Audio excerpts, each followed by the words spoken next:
সম্মানিত ভাইরা, আজকে আমি আপনাদের সামনে সূরা বাকারার প্রথম দিক থেকে কয়েকটা আয়াত তেলাওয়াত করেছি। সূরা বাকারা হচ্ছে পবিত্র কোরআনের সবচেয়ে বড় সূরা। এই সূরায় আল্লাহ তাআলা মানুষের জীবনে একান্ত অনেক গুরুত্বপূর্ণ বিষয়ে নির্দেশনা পেশ করেছে। সূরা বাকারার শুরুতেই আল্লাহ তাআলা ঈমানদারদের কথা বলেছেন, মুত্তাকির বৈশিষ্ট্য আলোচনা করা হয়েছে। তার পরবর্তীতে এসে আল্লাহ কাফিরদের আলোচনা করেছেন যে কাফিরদের চরিত্রটা কেমন, তাদের দৃষ্টান্ত আল্লাহ দিয়েছেন। 3 নম্বরে যে আল্লাহ তাআলা ঈমানদারও নয় কাফিরও নয়, তারা দৃশ্যমান ঈমানদার হতে চায়, এই এক শ্রেণীর মানুষ তৎকালীন সমাজে ছিল এবং এখনো আছে, কিয়ামত পর্যন্ত এদের অবস্থান পৃথিবীতে থাকবে। সেই শ্রেণীর মানুষের চরিত্র আল্লাহ তাআলা এখানে বর্ণনা করেছেন। তাহলে প্রথমে আলোচনা হয়েছে মুত্তাকির কথা, হুদাল লিল মুত্তাকিন। কোরআনের সূরা বাকারার প্রথমে আল্লাহ বলছেন এটা মুত্তাকিদের জন্য পথ প্রদর্শক। আল্লাযীনা ইউমিনুনা বিল গায়বি ওয়া ইউকিমুনাস সালাতা ওয়া মিম্মা রাযাকনাহুম ইউনফিকুন। এখানে আল্লাহ তাআলা কয়েকটা বৈশিষ্ট্য বর্ণনা করেছেন। এই বৈশিষ্ট্যগুলো যাদের মধ্যে থাকবে তারা হবে মুত্তাকি, তারা তাকওয়াবান, তারা ক্ষুধাভীতি সম্পন্ন মানুষ, আল্লাহ ভীরু মানুষ। পরে এসে আল্লাহ তাআলা এখানে কাফিরদের কথা বলেছেন, ইন্নাল্লাযীনা কাফারু সাওয়াউন আলাইহিম আ'আনযারতাহুম আম লাম তুনযিরহুম লা ইউমিনুন। কাফির হচ্ছে এমন ব্যক্তি, ইন্নাল্লাযীনা কাফারু, নিশ্চয়ই যারা কুফরি করেছে, সাওয়াউন আলাইহিম, আল্লাহ বলছেন তাদের জন্য উভয় সমান। আ'আনযারতাহুম আম লাম তুনযিরহুম, আপনি তাদেরকে ভয় দেখান আর না দেখান। রাসূলকে আল্লাহ বলছেন যে হে রাসূল, যারা কাফির তাদের উভয় অবস্থা সমান, আপনি তাদেরকে ভয় দেখান আর না দেখান। লা ইউমিনুন, তারা ঈমান আনবে। খতামাল্লাহু আলা কুলুবিহিম ওয়া আলা সামঈহিম ওয়া আলা আবসারিহিম গিশাওয়া ওয়া লাহুম আযাবুন আযীম। আল্লাহ তাআলা বলছেন যে তাদের অন্তরে মোহরাঙ্কিত করা হয়েছে, তাদের কলবকে মোহর দিয়ে মেরে দেওয়া হয়েছে, তাদের শ্রবণ শক্তিকে মোহরাঙ্কিত করা হয়েছে এবং তাদের দৃষ্টি শক্তির উপরে আবরণ পড়ে গেছে, গিশাওয়া, আবরণ পড়ে গেছে।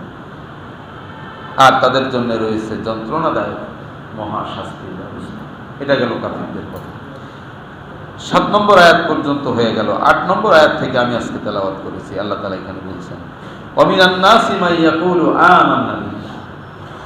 মানুষের মধ্যে এমন কিছু মানুষ আছে যারা মুখে বলে আমান্না, আমরা ঈমান এনেছি, বিল্লাহি, আল্লাহর প্রতি, ওয়া বিল ইয়াউমিল আখির, এবং আখিরাতের প্রতি, ওয়া মা হুম বিমুমিনিন, কিন্তু আল্লাহর সিদ্ধান্ত আল্লাহ বলছেন যে তারা প্রকৃত ঈমানদার। প্রিয় ভাইরা, ইসলামের প্রথম যুগে বিশ্বনবী সাল্লাল্লাহু আলাইহি সাল্লাম যখন দ্বীনের এই মিশনের কাজ যখন শুরু করলেন, তখন এই শ্রেণীর মানুষ তারা চেষ্টা করেছে যে রাসূলকে প্রতারিত করে ইসলাম থেকে, মুসলমানদের কাছ থেকে সুবিধা ভোগ করার জন্য।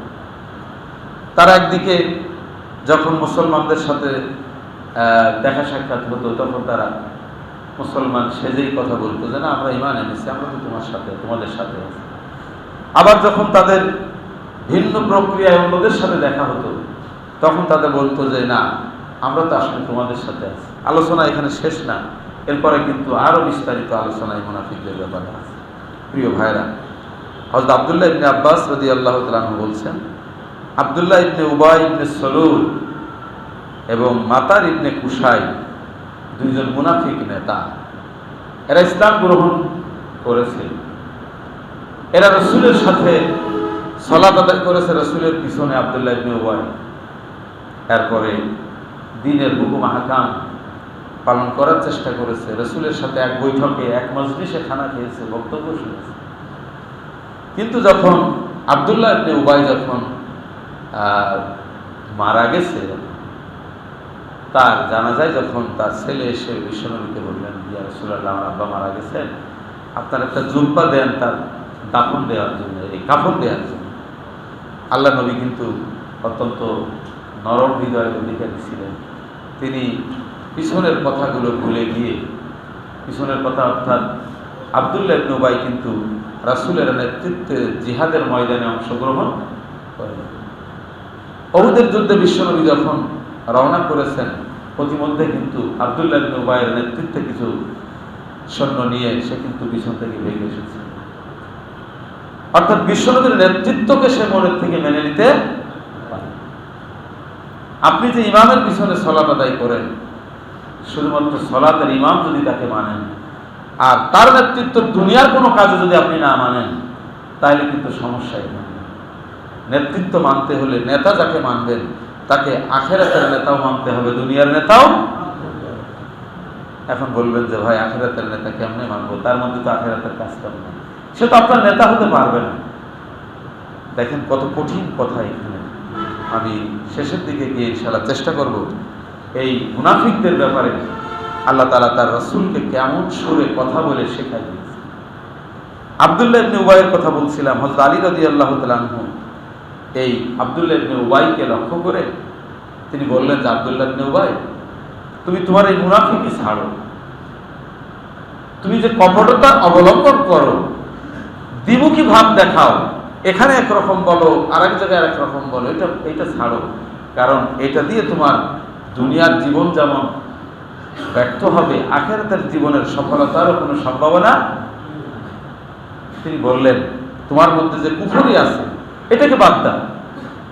আব্দুল্লাহ ইবনে উবাই তখন আশ্চর্য হয়ে গেল, বলছে, কি আশ্চর্য ব্যাপার, আমরা মুসলমান, ইসলাম গ্রহণ করেছি, আমি রাসূলের সাথে উঠা বসা করি, লেনদেন করি, খাওয়া দাওয়া করি, রাসূলের পিছনে সালাত আদায় করি, আর তুমি, আমি এবং আমার দলের লোকজনকে তুমি এখন কাফির বলছো, মুনাফিক বলছো, এটা কিভাবে সম্ভব?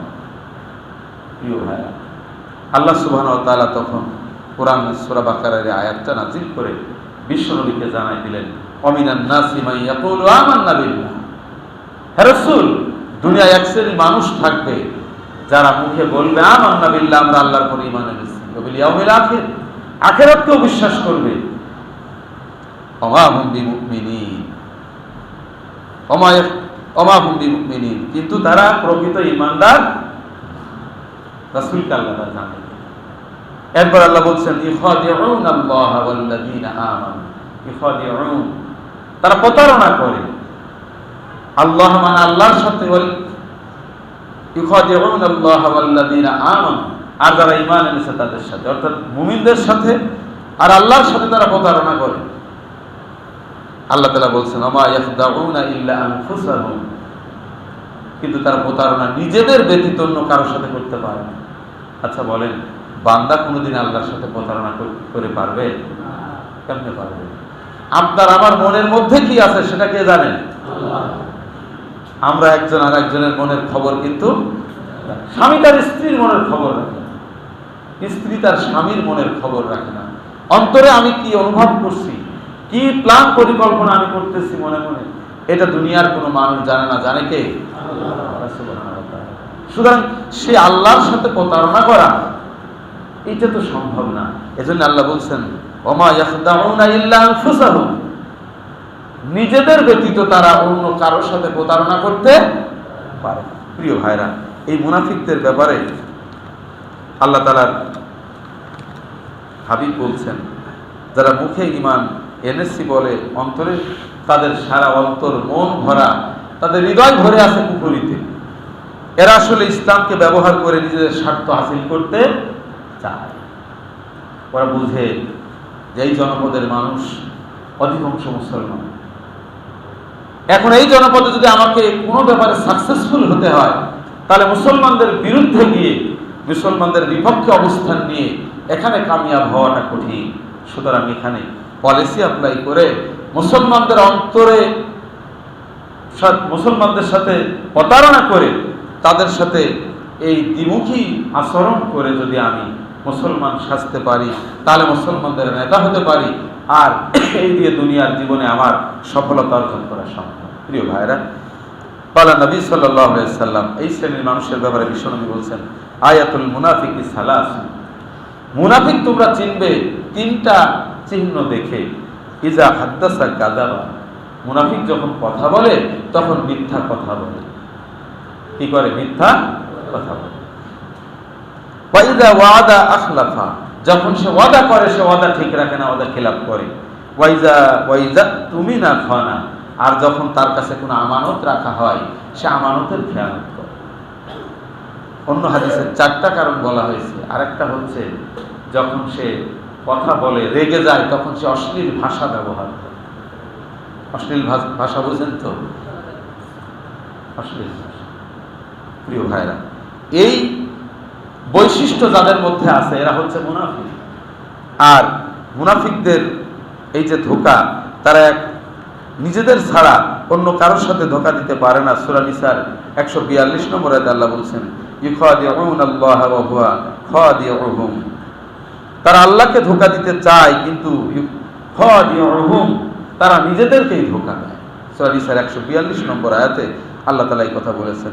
ঈমানদারদের ধোঁকা দিতে চায়, আল্লাহকে ধোঁকা দিতে চায়, কিন্তু এই ধোঁকা দেওয়া তাদের পক্ষে সম্ভব না। আল্লাহর সাথে তো সম্ভবই না। আর ঈমানদার বন্ধু কার? আল্লাহ কাদের বন্ধু? ঈমানদারদের বন্ধু। সুতরাং আল্লাহর সাথে যে প্রতারণা করতে পারবে না, আল্লাহ কি চাবেন যে আমার সাথে পারবে না, আমার বন্ধুর সাথে পারবে না? কি চাবেন নাকি? বল, আল্লাহ তাআলা এখানে স্পষ্ট করে দিয়েছেন, ইখাদিউনাল্লাহ ওয়া হুম খাদিউন, তারা ইখাদিউনাল্লাহ ওয়া হুয়া খাদিউহুম, আল্লাহর সাথে তারা প্রতারণা করতে পারে না, তারা প্রতারণা নিজেদের সাথে করে। প্রিয় ভাইরা, সুতরাং এই চরিত্র যাদের মধ্যে আছে এরা হচ্ছে মুনাফিক। আর এই মুনাফিকদের ব্যাপারে বিশ্বনবীর আরেকটা হাদিস তিনি বলছেন যে ভণ্ডামি আর আত্মপ্রবঞ্চনা মানুষকে ধ্বংস করে দেয়। ভণ্ডামি বুঝেন তো? চিটারি, বাটপারি, প্রতারণা আমাদের দেশের মানুষ কম বুঝলেও চিটারি ভালো বুঝে। প্রতারণা বাংলা ভাষা, আর চিটারি কি? চিটার শব্দ ইংরেজি শব্দ, বাংলা হচ্ছে প্রতারণা।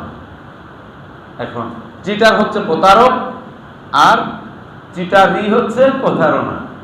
এখন এই প্রতারণা যারা করে, যে ব্যক্তি মুখে ঈমানের দাবি করে কিন্তু অন্তরে কুফরি অবলম্বন করে, দ্বিমুখী চরিত্রের মানুষ, তাদের ব্যাপারে আল্লাহ রাসূল সাল্লাল্লাহু আলাইহি ওয়াসাল্লাম বলছেন যে আল্লাহকে তারা